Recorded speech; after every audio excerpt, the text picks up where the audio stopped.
Hi everyone, I'm Lucy from Sew Essential and I'm here today to share my latest makes with you. So everything I talk about today is available on our lovely new website. We've got a new look, so check that out if you haven't already. You find the link to that below, and also all of the products I'll link individually below as well. If you like what you see today, please like and subscribe, because every Friday you'll get a new video packed full of sewing goodness. So let's get started with my first make, which is this simplicity pattern, which featured in the video you would have seen last week. I made it sort of over the Christmas break. I think it is Simplicity 9175. So I'll talk you through the pattern first. It's a knit dress. It's got this little turtleneck. It's supposed to be a midi length dress, but I made mine shorter. I'll talk you through that in a minute.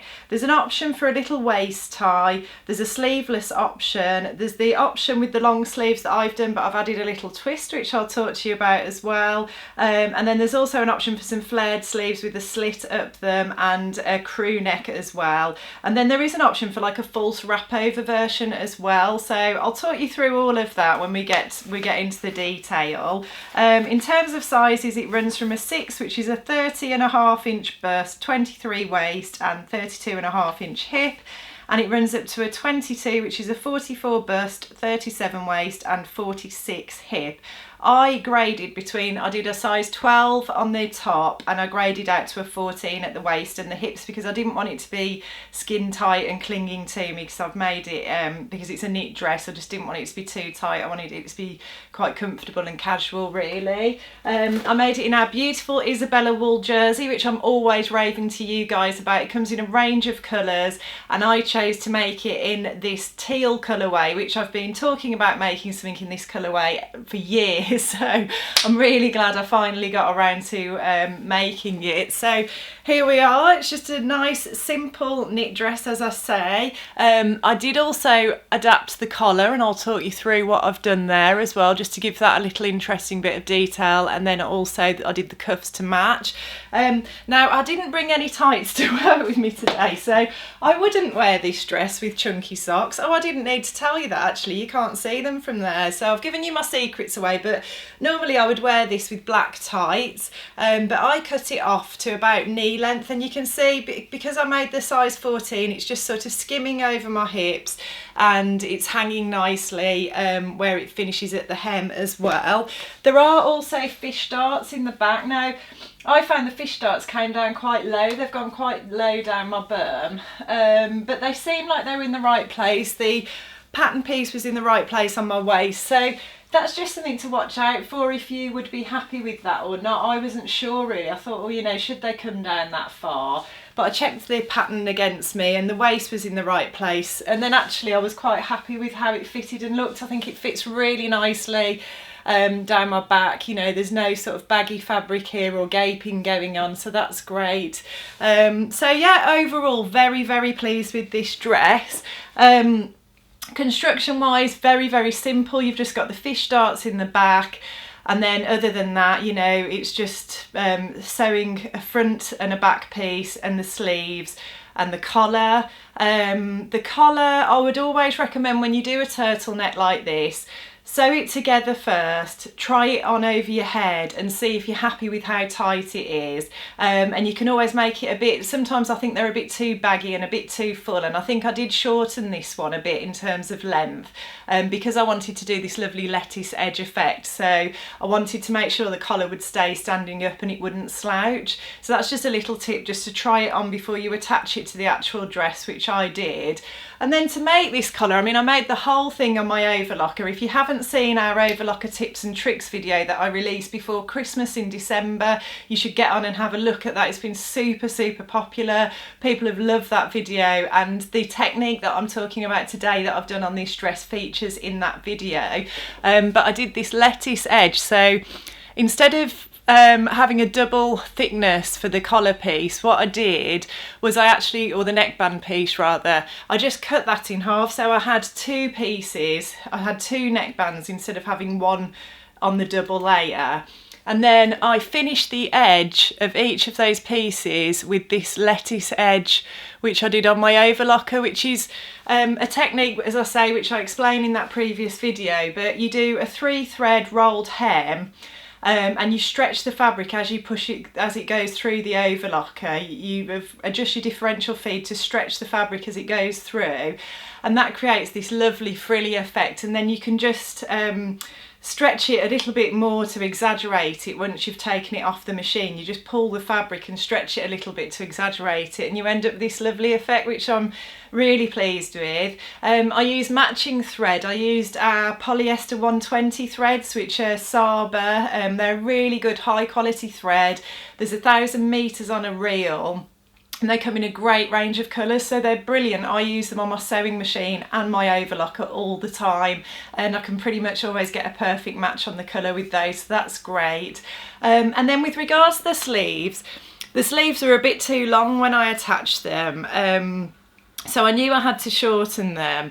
And then when I turned the sleeve up to sort of see where do I want them to finish, I realised, oh, actually that would look quite nice having a little cuff on there. And then I came up with the idea of doing this lettuce edge on the edge of the cuff. I thought, oh, that'll match, and if I fold it up, it sort of echoes the fact that the collar's standing up here as well. So I just snipped off the excess, and then I just sewed the right side of the cuff to the wrong side of the sleeve with my overlock. I just attached it like that, and then they just fold back like that. And I just think, you know, for a very simple plain dress like this, it just adds that little bit of detail and that little bit of interest. But I'm really, really pleased with this dress. I did cut it shorter and I didn't do the wrap over, because I thought, actually, I want to wear this dress and feel quite casual in it, and I felt that if making it a midi length with the tie, it might make it a bit more dressy. I might not wear it as much day to day, so that's why I made that decision. But I think there's a lot of different options with this pattern. You could really have a play around. When we're allowed to go out and socialise more and do things like that, I'd definitely like to make it in the fake wrap version as well, and make the midi length, you know, when I'm going to be wearing heels and things like that a bit more. But also the other thing I thought that was great about this pattern as well is that you could make a turtleneck top with it as well. You know, you could just cut it off at the relevant place and hem it, and you'd end up with a nice fitted turtleneck top as well. And as I say, there is a sleeveless version as well, so you could do that and have a little sleeveless you know, roll neck top for spring or summer as well. So lots of different options, dead easy sew, beautiful, beautiful fabric that washes and wears brilliantly. I've made lots of things in this, and I've got things that are 5 years old that I've worn to death that are still looking good after lots of washing and wearing. So highly recommend that. So get on and have a look at those. So the other make I wanted to share with you is this Tilly and the Buttons Agnes top. I've made this like probably 4 or 5 times, maybe slightly more. I initially made it when I very first started sewing. It was a nice sort of beginner sewing pattern. It is a stretch fabric pattern, but you know, the Tilly patterns really hold your hand and really take you through the instructions. Lots of lovely photographs, and she does sew-alongs and things like that as well. So I really highly recommend them if you are a beginner. You can get on and have a look at all her patterns on our website. But what I did with this version is I raised the neckline quite considerably. I think it's sort of more down here. In fact, I'm wearing one of my other ones today in the office. So yeah, but I think it probably comes down quite a bit lower, and I just wanted it to be a bit higher. So I'll show you how I did that. But let me just tell you about the sizes and everything first as well. So it runs from a size 1, which is a 30-inch bust, 24 waist and 33 hip, up to an 8, which is a 44 bust, 38 waist and 47 hip. Now, I previously made a size 4, and then this time I decided to downsize to a 3, because I generally make a 3 in the Tilly garments, and they always fit me really well on the top. It's a really good block for my body. which is great because I have a lot of problems with my fitting in my shoulder area. But I noticed that the previous versions I'd made, perhaps the shoulders were a little bit wide, so I decided to go down to a 3 on this one, and I'm really pleased with the fit on this one actually. In terms of raising the neckline, this is the pattern piece, so I just drew a curve and I thought I'll just have a go and see what happens, and it worked out really well. I'm really happy with how it turned out. So that was as simple as it was to raise that neckline. Yeah, and then I just attached the neckband in the usual way. I always use like a seam tape just to stabilise the neckline, and then I use a stretch interfacing on the neckband because that just gives it a bit more stiffness and a bit more substance really, and helps it to sort of sit nicely, and yeah, just stay in place really. So those are the little tips I used to use for those.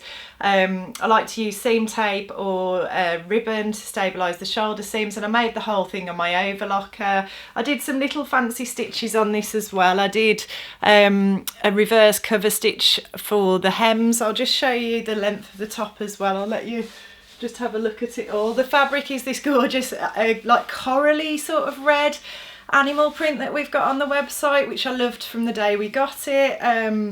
The length is quite long on the Agnes as well, and it does it's very sort of hourglass shaped, I think. And I think perhaps downsizing to the 3 helped with the fit in this area as well, because I think the 4 was probably a bit big round here for me. But it's just a brilliant, you know, basic top. I'll show you the hem's the same there. Just use that little 3-thread reverse cover stitch there just for a little bit of interesting detail. And yeah, it's just a fantastic everyday comfortable wearable top. I'm wearing these all the time. Like I said, I've got another one on today that I made years ago, and I'm just wearing that with a nice warm cardigan over the top. But you can't go wrong with the Tilly and the Buttons Agnes. It really is a great pattern, and you know, there are things you can do to play around with it. There's lots of different options in the pattern as well, so you can also do like a puff sleeve version. You can also do create like a little almost sweetheart neckline and do a bit of gathering at the front, and she talks you through how to do all of that. I did initially want like the puff sleeve version on this, but she also does some gathering down the sleeve as well, and I felt that might be just a bit too much with this bold print, so I attempted to try and create a little puff sleeve myself by slashing and spreading the pattern pieces, but that didn't work out. It just ended up, when I attached the sleeve, it just looked like I hadn't attached the sleeve very well, and there were puckers and stuff, so I did actually go through quite a painstaking process of unpicking it. I'd overlocked it, so I had to unpick it, and then I had to reattach the sleeve, and I had to bear in mind that some of the seam allowance had been cut off by my overlocker. There's a post on our Instagram feed, if you have a look on there, where I go into the real nitty gritty and detail about it. And the only reason I'm telling you about this is because I know everybody likes to hear about my mistakes, because it does make you feel better when you realise that, you know, everybody makes mistakes, things don't always work out. You know, it's very easy to sit here and do a vlog and be like, oh, everything's perfect, I've made all these amazing things and it was so easy and I had such a great time. But the reality is, like, I've been saying for 5 years now, you know, I've had to go at a lot of different things, but I still have my days when things don't quite work out. And yeah, I say it all the time, you're probably bored of hearing it, but my adage about it is, you know, you never stop making mistakes, you just get better at fixing them. And sometimes people can't be bothered to fix them, and that's fine too, because I think at the moment especially, I think, you know, if you can find any time for yourself to do a little bit of sewing, you know, just the joy and the pleasure of the process of actually doing that is just, you know, I'm very grateful for that at the moment anyway. So I hope you've enjoyed that today, everybody. As I said, everything's available on our site, so get on and have a look. You'll find all of the links below. Happy New Year to you all. I haven't said that yet because this is actually the first video I've recorded in 2021. Last week's was recorded a while ago. Difficult year for us all, lots of awful news this week, but you know, I'm going to keep trying to bring you that little bit of positivity from my little corner of the internet, and just try and keep us all sewing and finding joy and peace and calm in this wonderful, wonderful hobby we've all got. If you like what you see today, please like and subscribe, and I'll look forward to seeing you next time.